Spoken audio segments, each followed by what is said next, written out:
हमनी के संस्कृति, हमनी के संस्कार सदा रहे हमनी के साथ। भारत के महान ग्रंथ और काव्य सब के संपूर्ण संकलन सब्सक्राइब करें तिलक। समय के अनुसार अपना कौना धर्म के महत्व देवे के चाहिए, ई हर व्यक्ति के जानल अति आवश्यक है। देवी, एकर अर्थ त ई भइल वासुदेव के प्रद्युम्न के हरण होखल समय के मांग ह। सत्यभामा यह समझावे त तोह के द्वारकाधीश एवा आइल हई। सत्यभामा, शास्त्र वचन कहला कि यदि परिवार पर संकट आवे तो ओकर निवारण खातिर परिवार के एगो सदस्य के त्यागे के पड़े तो त्याग दी, और यदि गांव पर संकट आवे तो वह गांव के रक्षा खातिर यदि एक घर के त्यागे के पड़े तो वह घर के त्याग दी, और यदि राज्य पर संकट आवे और राज्य के सुरक्षा के खातिर एगो गांव के त्यागे के पड़े तो वह गांव के ही त्याग दी। एकर माने त्रिलोक के कल्याण खातिर आप प्रद्युम्न के त्याग कैले हई। त्याग शब्द उचित नहीं के सत्यभामा।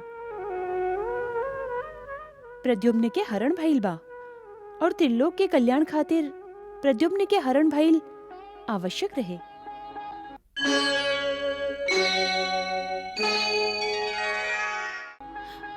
दीदी, आप भी सत्यभामा, जैसे हम एगो माई हई वैसे ही एगो पत्नी भी हई।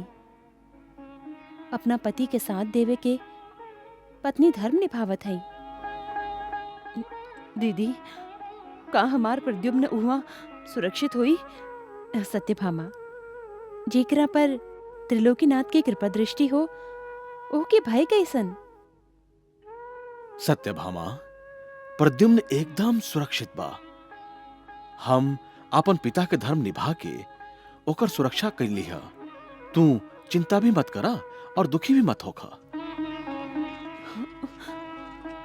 दीदी, हमरा तो समझ में कुछ नहीं खे आवत। सत्यभामा, प्रद्युम्न के बिल्कुल चिंता मत कर। हमार प्रद्युम्न सुरक्षित बा। हाँ, वो सुरक्षित बा।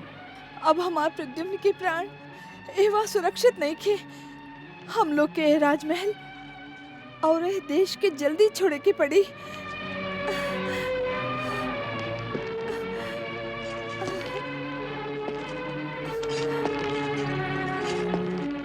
भानामती, तो के बच्चा के सुरक्षा के पड़ल बा और हम महाराज शंबरासुर के सुरक्षा के बारे में सोचत हई। आप ऐसे काहे देखत हैं? हमके भय लागता। आप जल्दी करी। हम लोग शंबरासुर के ए साम्राज्य की सीमा रेखा के बाहर निकल जाते हैं। ना भानामती, महाराज के मृत्यु के लेके हम कहीं ना जाइब। महाराज के सुरक्षा खातिर हम यह बच्चा के बलि दे देब, ना भेंट चढ़ा देब महाराज के प्राण पर। ये का कहत हैं आप? हम ठीक कहत हई भानामती। राजगुरु के चेतावनी के तो तुहू सुन ले हो। ई बालक महाराज खातिर और हम सब लोग खातिर मृत्यु दाता बन के आइल बा।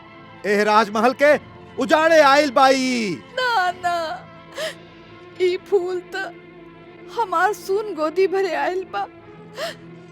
हमार उजड़ल जीवन में बसंत बन के आइल बा। ई तू कौना मोह माया में पड़ गई हऊ।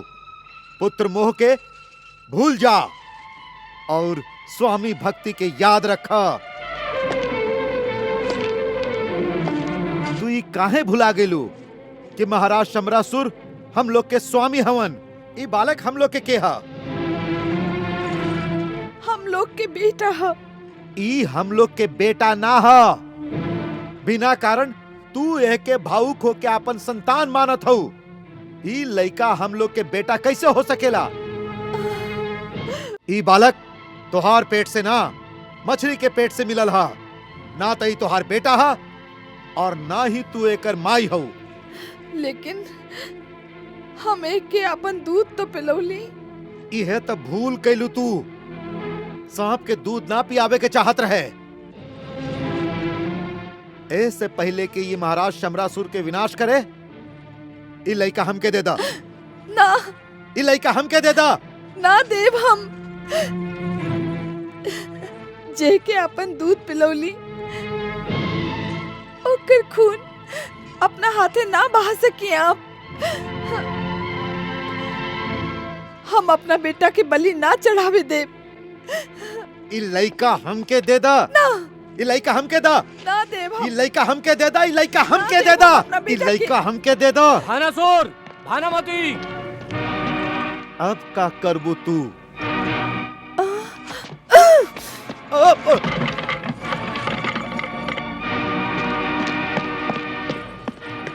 भानासुर, भानासुर, कहवा बा लइका?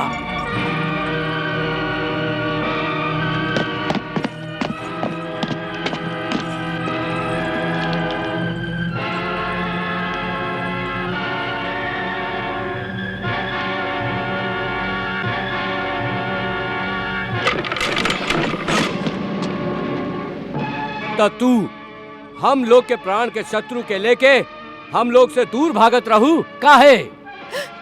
राजकुमार, ये बच्चा हमके बड़ी प्रार्थना के बाद मिलल बा। ये हमारे इकलौता बेटा है। आप एके छोड़ दी, एके मत मारी। असंभव, असंभव भानामती। तोहार बेटा अशुभ बा।